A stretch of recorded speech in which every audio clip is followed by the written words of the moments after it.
Hello, beloved Earthbound fam. On July 9th, 2026, Venus left the house of Leo and entered into the house of Virgo.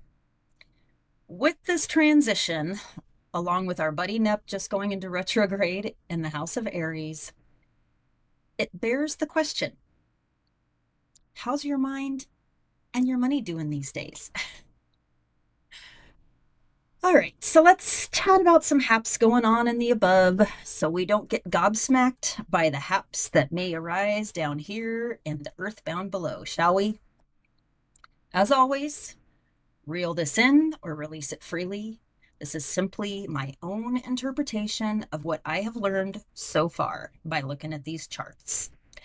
I would love to hear yours, so feel free to leave a comment or an emoji or a like if you're so inclined. And if this doesn't resonate with you, totally fine. But feel free to tell me why if you'd like, or just click away from all that I'm about to say. No hard feelers here. I totally get it. P.S. though, if you haven't seen it, I did do a short tarot reading concerning what may develop during NEP's retrograde. And I will leave a link to that in the description, along with a link to my website if you're interested in any astromancy or star chart readings, tarot readings, or other services I offer. But so, with all of that being said, let's get into the nitty gritty of things, shall we? I'm going to take a quick sip of coffee. Alrighty. So, Venus is the ruler of Taurus, right? Which is the infant earth sign of the zodiac. She loves all of the material things that Earth has to offer. And in her Taurian state, she rules all of the earthbound senses: sight, sound, smell, touch, and taste. And she uses these to explore all of the material things with no holds barred. She represents beauty, love, relationships, romance, sensuality, aesthetics, as well as health, not only in the physical body, but in the health of our finances, the health of our mindsets when it comes to self confidence, and the health of our interactions with others in daily relationships, family relationships, work, etc. So when Venus is in Taurus, she is super duper free spirited in her exploration of all of these things and quite extravagant when it comes to indulging in the tangible side of living on Earth plane. If Venus were on Earth plane while in her Taurian nature in a human state, in my mind, she would be happy to spend money on the things that please her, and she may be a bit carefree when it comes to how she takes care of the possessions that she decides to spend her money on. Venus would be happy to explore romantic and platonic relationships with others. She would be happy to eat and drink in the finest establishments, but also get herself a big old helping or get herself a big old helping of fast food cheeseburgers and fries and some street tacos and all of the yummy things to boot. She wants to have her cake and eat it too, for sure. Venus wants to listen to all of the music, and she never wants to get stuck or stereotyped into just one genre of social hives, I guess you could say, for lack of a better term right now. She loves, if Venus were human, I would say that she loves her clothes, her hairstyles, her makeup, and all of the earth plane aesthetics that enhance beauty. She wants to see all of the natural beauty of earth plane as well, though. And she does this from the tippy top of the mountains to the lowest crevices of the valleys and the oceans. She wants to experience all of it. She wants to smell cinnamon rolls cooking and also have a go at smelling some cow poo, because she's all about the experience of all earth plane, that earth of all that earth plane has to offer through our 5 earth plane senses. She loves the tangibles, things she can touch, and exploring sensuality is another experience that Venus dives into while she's in her Taurian state. She's rarely upset, and that doesn't necessarily mean sexuality. That means sensuality, senses, senses. See what I'm saying? See what I'm saying? She is rarely upset here. but can certainly get stung by some earthbound things in this exploration of material life. But she rarely lets it stop her from further exploration. All of that being said, and all about Venus's free spiritedness, when Venus enters into the house of Virgo, which she will do, which I guess by the time you're watching this, she did on July 9th around 12:22 Central Standard Time is, I believe, the time that she enters into the 0 degree in between the houses. So technically enters into Virgo that night or on July 10th, which I think is when this will get published. When she enters into the house of Virgo, she finds herself in the house of the adult earth sign. So Virgo is represented by the Virgin in the as far as the symbols of the zodiacal wheel go. And this house is all about temperance, purity, common sense, organization, and analysis.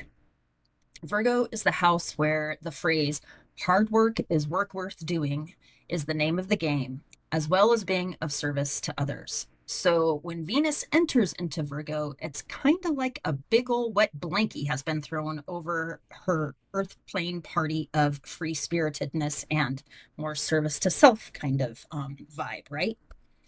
A good example would be a teenager who has reached the start of puberty. Before puberty, teens are just kids having fun their way in our world, right? Figuring out what to do, what they do and don't like, what they do and don't want, what they will and won't do, etc. But once they hit puberty, they turn these childhood lessons outward and ideally utilize them to interact well with other people and their surroundings. So, using this example, when Venus enters Virgo, she finds that flamboyant gets pummeled by frugality. Free spirit gets tamed by poise and conduct. Her messiness finds order and sensible arrangement. Relationships are refined and carefully selected, and she moves from being super touchy-feely to being virginistic in her demeanor and interactions with others, if you will. Again, like a child turned teen, she finds herself out of one body and thrust into another, where people, places, and things are not quite as forgiving, kind, or accepting as they were when she was in her Taurian infancy, if you will. When Venus enters Virgo, she is forced into growing up and getting her shite together. She can still appreciate the finer things in life, but if she can't afford them, Virgo puts the slack down on her proverbial knuckles, friends, until she has the means to obtain them. No more can she thrive off of other people or parents' paychecks, if you will. It is time to earn her own way and venture outward into the world. Venus will be in Virgo for about a month, until August 7th, to be exact. And we will be feeling the restrictions that she experiences in Virgo because, as above, so below, right? So, this is a lot like our buddy Nep's experience when he enters retrograde. When Nep is direct, if he were human, I picture him in leopard print pants, maybe a feather boa, some big rimmed sunglasses with rhinestones all around the edges, big old boots, even maybe a high heel on those boots, and his head donned with a bright pink fedora. That's just my vision of him. He is the epitome of the words free spirit for the reals because he rules the house of spirituality and spiritual freedom. When Nep is direct, he is the kind of guy who doesn't worry about anything because whatever he needs just tends to show up right on time. He likes to explore the world through a more cerebral context, and he's often associated with higher states of mind, which can be natural or, here on Earth plane, drug-induced. Nep rules the pineal gland, where melatonin is produced in our bodies. So he likes to take it easy and go with the flow, Melatonin is the hormone that calms us down, that regulates our nervous system. And he just likes to chill. He wants and he thinks that everyone is as happy and as hunky dory as he is, or at least that they should be. But when Nep is in retrograde, those rhinestone rimmed glasses are ripped off. The feather boa is torn off. His favorite leopard print pants get ripped to shreds, and his badass pink fedora blows away in the wind, never to be caught or seen again. He opens his eyes and he sees the world as it is to others. Not so much fluff as there is huff and puff, if you catch my drift, right? Suddenly, the world does not look like a fun and flamboyant place to exist, especially in the house of Aries, where he is right now, and also where the fluff has completely melted away and what is, just as it is, appears plain as day. Nep does not really love the realm of truth, especially in his negative aspects, because when he's direct, he's the king of delusion and illusion and pulling the wool over people's eyes. So when the proverbial wool is ripped away from his own eyes, he's forced to be submerged in aspects of reality that he never wanted to acknowledge before. In a financial sense, we could say that when Nep is direct, he's the guy that always seems to have money without doing much or anything, maybe even to earn it. It just magically appears, right? Like it grows on trees or something. But when he's in retrograde, he experiences a realization that money does not, in fact, grow on trees. And he's going to have to get his hands dirty and his butt in gear if he wants to thrive on Earth plane. This kind of shock to his financial system pushes him into a survival mode, so to speak. And Nep is not comfy with this state of being, particularly in the house of Aries, where the fantasy of financial fluff is now literally flushed down the toilet.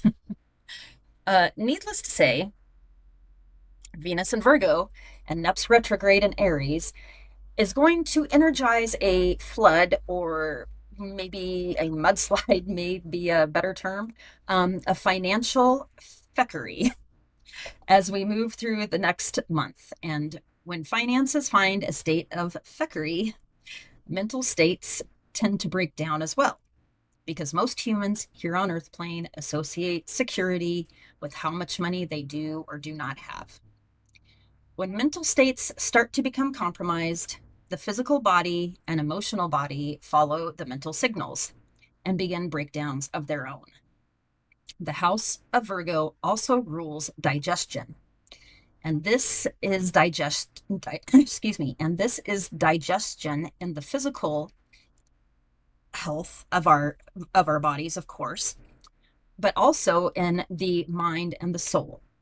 So when I say that, what I'm saying is, what are we listening to? What are we taking in? How are we digesting outside information and stimulation? So, yeah, what are we listening to? What are we watching? What are we eating and drinking?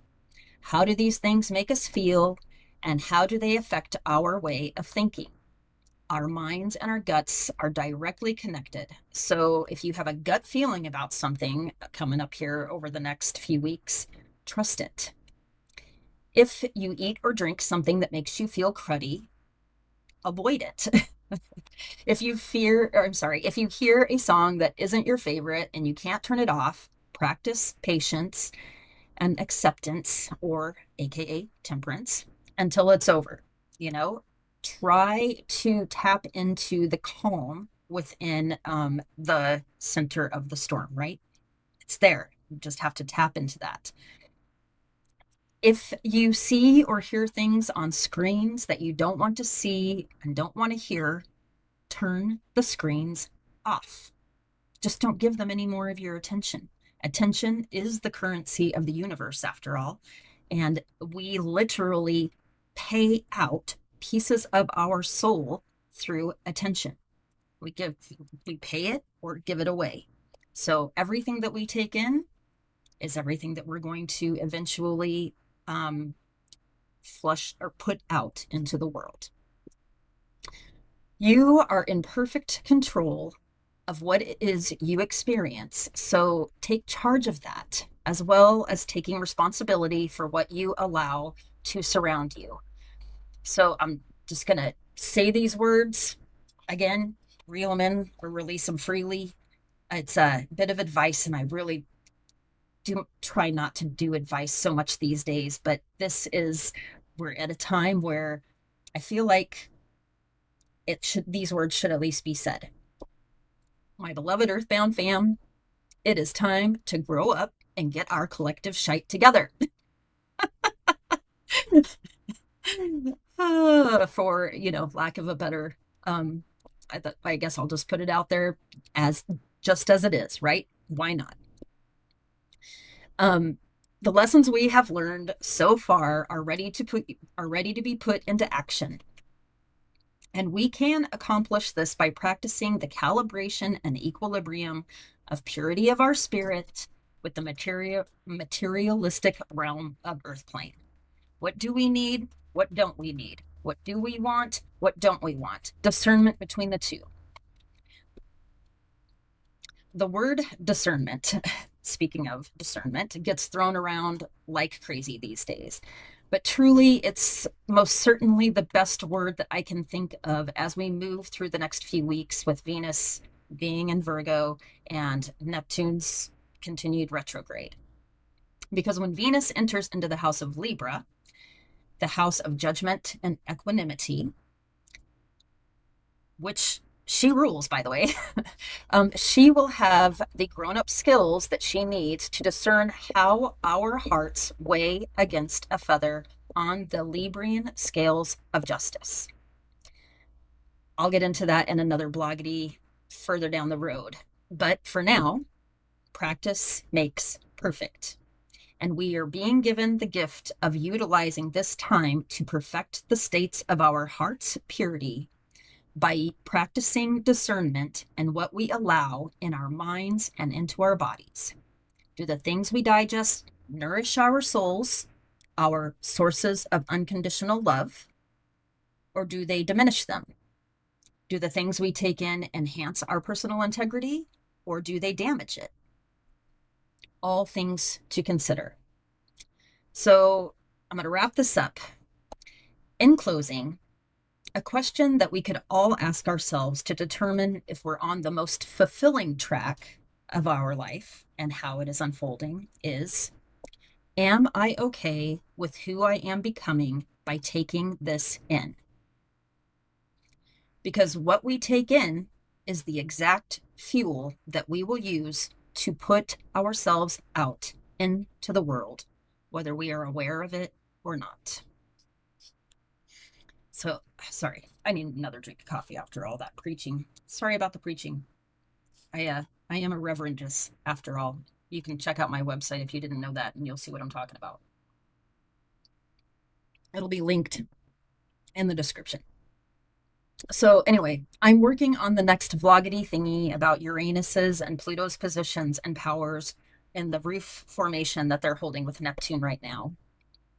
I'm not done with it yet. It's maybe a little bit longer than most of these are, but until I get to filming that, my friends, live the life you love the gods you trust, and don't take it all too seriously, because the planets and the zodiacal wheel will keep turning and changing, and we can easily align with these motions if we can get into the mindset of allowing, accepting, and flowing with what is, just as it is. Or you could fight it. You have the priceless gift of free will that our Father, Mother, God granted you when you decided to come experience being human. Anyway, y'all, this is an incredible time to be alive. Witnessing all that is going on right now is going to be an incredible, I know I'm saying the word incredible a lot, but really an incredible gift. And if you are coming across things that you don't want to participate in, just don't do it. No is a complete sentence. And with that, I hope that you will remember, that you are stars, not standards. Now go shine and have yourself a joyful day. Blessed be.